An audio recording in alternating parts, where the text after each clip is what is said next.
Spread the Positive Podcast. Let's go.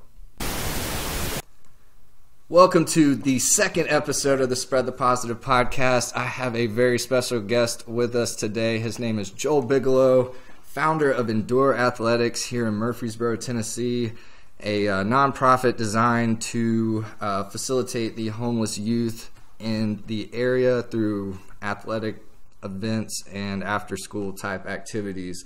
So, Joel, thank you for being here. Thank you. Yeah, man. So just wanted to jump right into it. If you could, give us a little backstory on where you're from and how you got from that to starting Endure. Sure. So a little over 15 years ago, I moved from Erie, Pennsylvania down to Murfreesboro.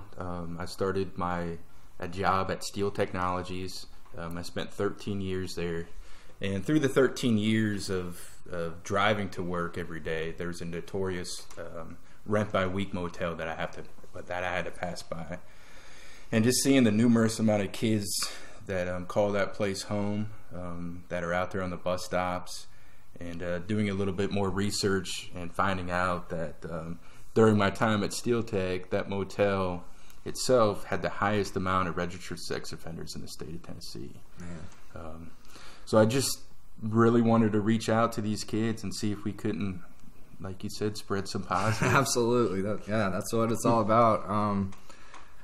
Through our previous conversations, I've gotten to hear how direct you were at addressing the problem you saw, and I think that's something that we all should kind of recognize, that is something that might not be as hard as we think at times, and like seeing that problem and actually addressing it in a really effective and really proactive way, the way you've done it so far, is just really commendable.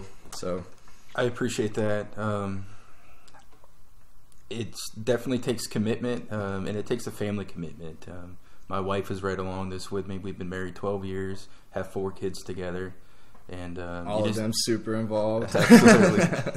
Really fun out there with them on the Saturdays. Yeah. Sometimes you just got to jump all in, and you just got to believe that you're doing right, and just keep plugging ahead. Yeah, that I can relate to that. That's kind of what we're doing here with Spread the Positive too, and trying to dive in more. And the stuff you've done already is just really, really impressive. I know Endure. I just know the kids. I know the impact that you're having on these kids, and just even though you're stern with them and you expect like a lot out of them, it's still just one of the most optimistic, positive atmospheres I've ever been a part of.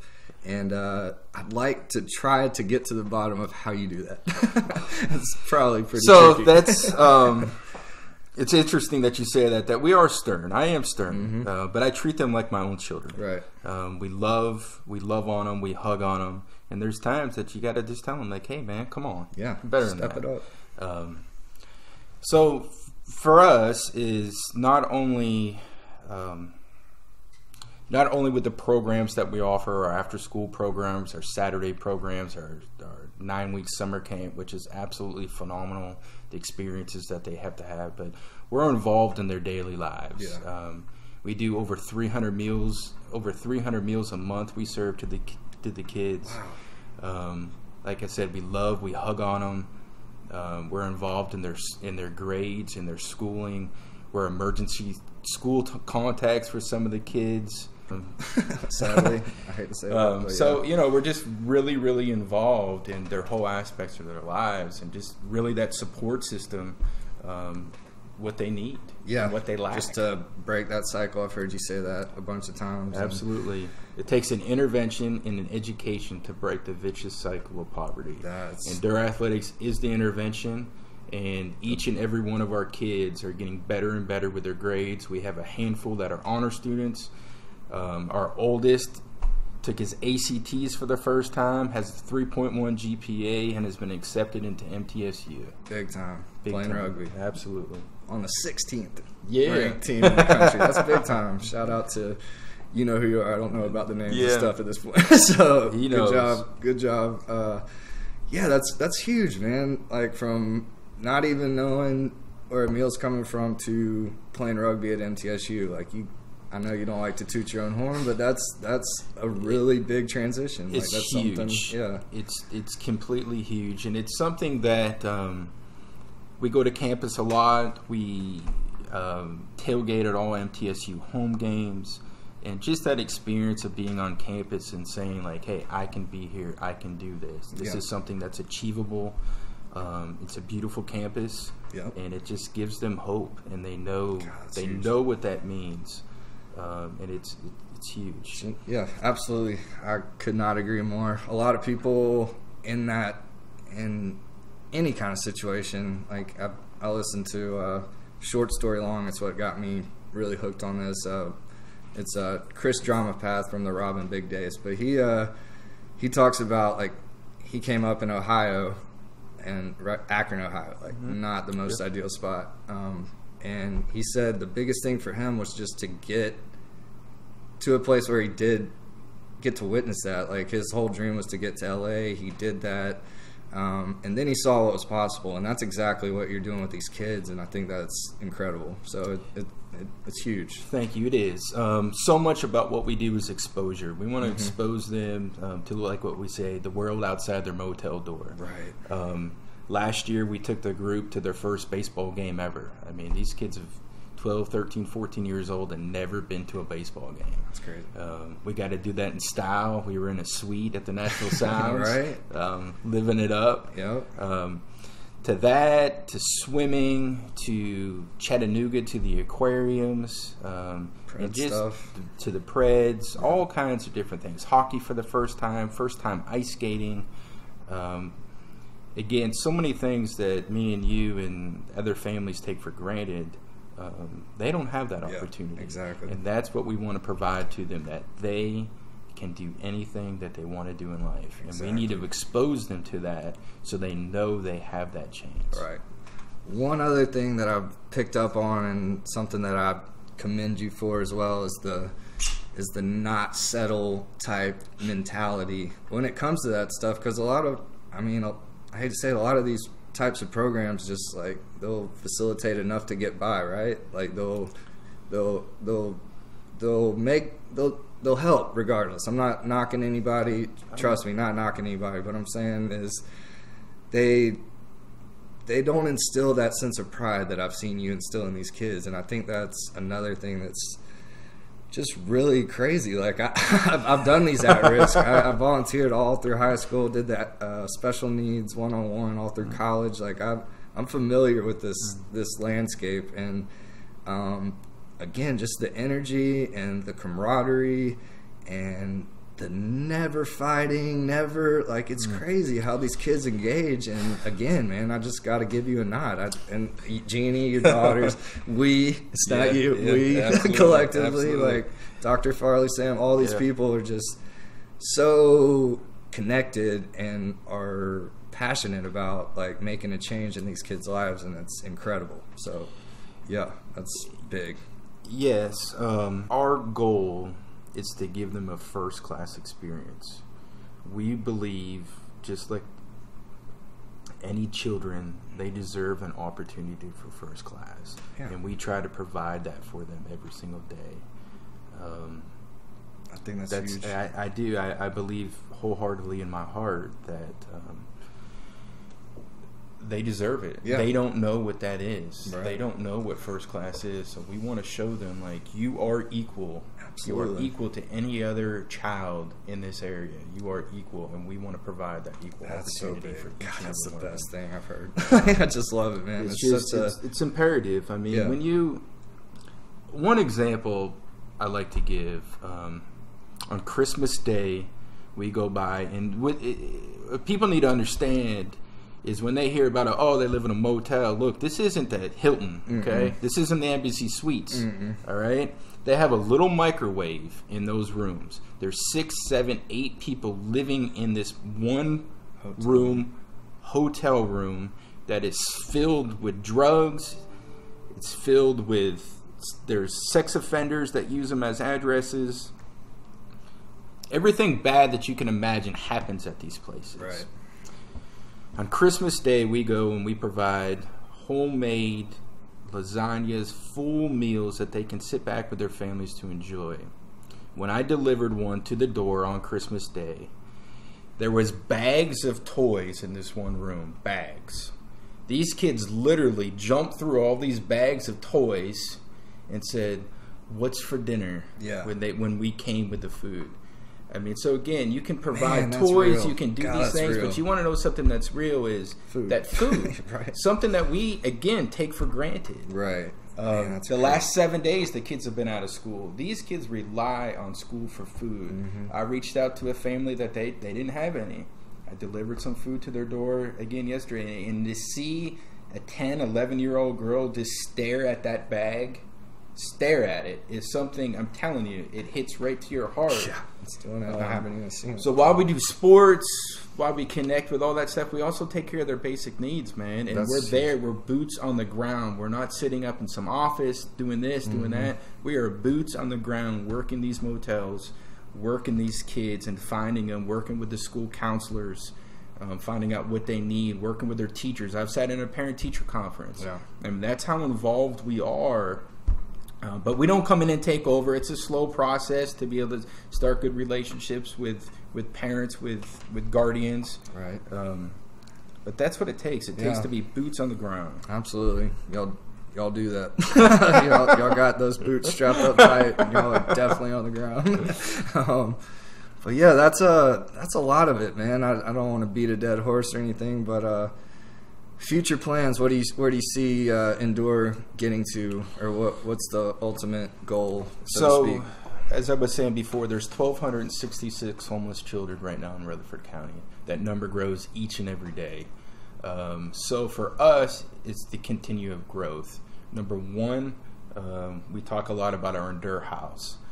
We want a house that we can run our programs out of. We want these kids, like I was saying earlier, they don't have living rooms. They don't have kitchens. I want to provide them those opportunities. I want to provide them that they can come in, kick their shoes off, and sit down on the couch and relax for a second. Exactly. We need to teach them how to cook. We need to teach them how to take care of themselves.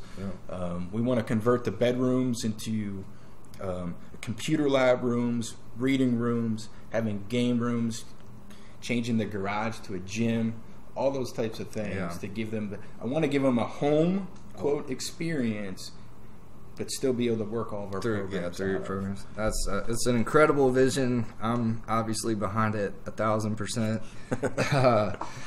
And everyone in Murfreesboro should kind of dive in hard on this too.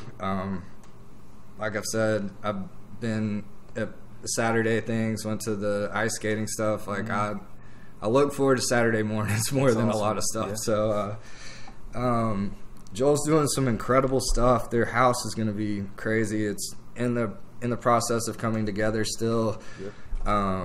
Really hoping that comes to fruition sooner than later. And yeah, I mean that's just really cool. Do you see it going outside of Rutherford County? Do you see it evolving to anything? So again, there's 1,266 right here in Rutherford County. Yeah, it's a great start. So once we want to plant a house here in Murfreesboro. Once we get that house planted in Murfreesboro, I see another one in Smyrna, and we can work these house models all the way around to be able to serve a lot more kids. Do you think it's something? I've actually thought about this personally a lot, just as something that can be replicated. I think it can be, but I think it's imperative to have. We got to solidify our model first. Yeah, we have to. Everybody else has failed these kids. Right. We will not fail them. Yeah. We will not outgrow just to grow to increase our exactly. numbers. Right. So absolutely, once we get our model and what we want and all of our different programs dived in and figured out, that's what I'm saying. You can take that model, you can drop that in Smyrna, and you can start working these different models all around. Absolutely. For me, I want to stay in Rutherford County. Right. Until we need to serve our community. I love that. It's imperative to start in your backyard, right? Amen. Absolutely. Yeah, man, that's really cool. I think I see the vision through our conversations and just through potentially like what I think of, and you know, it's really refreshing. It's really refreshing. And again, that's what this whole podcast is about bringing light to organizations like indoor athletics, and we got special kids here in Murfreesboro that do just incredible work. For me personally, I think I believe they're the best nonprofit in Middle Tennessee. Yeah, they're from their management to what they do on a daily basis, to all their fundraising events. They are absolutely first class. Yeah, just a terrific 100%. Organization. Love everything special that they kids. do. Shout out special kids. We see y'all over absolutely. there too. So yeah, that's just putting this stuff on blast is the whole idea of this podcast. I actually want to get to a point where we could possibly talk to the kids about like their thoughts on these subjects and just how, even though life is really not great a lot of times, like how do they still find positivity and like a good, obviously a great role model, and folks like you and Jeannie and your daughters and all the people involved, the volunteers. One of the last things I want to close with is a thing I want to start called Grateful For. Like 4 things you are grateful for. See what we did there? A little play on words. So with that in mind, go for it. What are you grateful for? First, I would say God. He's been an important part in this mission, relying on Him, and just relying on Him to know the direction that we should go. Right. Because we're all in as a family with indoor athletics. Second would be my wife. I quit my full-time job 2.5 years ago, and we're definitely living on trust. And she's been by my side without doubt, and has supported everything that we have done. And 4 girls. Well, shout out to Judy. Yeah, they're next. My 4 kids, it's been a transition for them too. They see me out working with a whole bunch of other kids, and they've been gracious enough to share their father with a whole other group of kids. They do a really good job of that, man. I'll go ahead and give them solid nod there. They do a great job at that. Very blessed. Super good with everybody. They're just, And the last would be my parents. Okay. Even as I'm 38, I still rely on mom and dad. Hey. And just to have them, I hate to say it, but sometimes you just need a pat on the back. For sure. And my dad will always just pat me on the back and say, "There you go, son. You're doing good work, son." There's nothing small about that. And that's very meaningful. Again, even as a grown man, to hear that from your father, I'm very grateful to have them in my life. That's real, man. That's really real. That being said, I want to go ahead and do my grateful for as well. They're actually super similar. Starting out, I'm going to go with the higher power God. Just coming from a pretty rough spot in the past few years, 6-ish. Anyway, just having faith in a higher power and believing that if you do the right things, you will get to a better place and ultimately get to where you want to be. And you got to put that faith in that higher power or God or however you want to classify that. Number 2, family. I'm an only child, one of those. So my folks are everything, and that's pretty mutual to say the least on their end. They've don't know where I'd be without them. So definitely understand the encouragement from your folks thing that you said, and just unbelievably grateful for both my parents as well. 3, I'm gonna have to say the city of Murfreesboro. Actually, I did not expect to love this place the way I do. It's a crazy place. I agree with you. When I first moved here, I was like, I don't know how long I'm going to stay here. But I'm like, at least it's close to Nashville. I can get to Nashville. I've lived here in Nashville before, but I love Murfreesboro. I said Murfreesboro, Tennessee. I never thought I would on this level. Mm-hmm. So many good folks, so many good organizations. I'm so grateful for the circle that I've been able to surround myself with here in Murfreesboro. It's been a night and day difference from where I've been in the past, and I got to give a huge nod to Murfreesboro. So definitely that is up on the gratitude scale. Mm-hmm. Last but not least, got to go with my dog, Jiggy Jigs. Yo. Been with me for 10, almost 11 years. She's my heart. Most lovable dog ever. She goes everywhere and is a superstar. It's not even fair. But love her, love Murfreesboro, my fam, and God, man. So that's a good way to wrap it up. With that in mind, tying thought to go out on. And Joel, what was that quote? So, a book that I've been reading, one of the things that it says is what needs to be done comes before how you're going to do it. So when you're out there just like, I know this needs to be done, but can't figure out how to do it, it will come. Just go with what needs to be done. Right. I can relate to that on every level, especially with this spread the positive stuff, because it's been, how am I going to do that for 7 years? And it's coming what together. What needs to be done first. Right. Yeah. The how will come. Absolutely. Well, Joel, I appreciate your time. I appreciate all you do. I look forward to our future endeavors together. Again, shout out to Endure, shout out Spread the Positive, and shout out Murfreesboro, Rutherford County, all of this. And thanks, man. I appreciate your time. Appreciate you, brother. Thank you. Yep.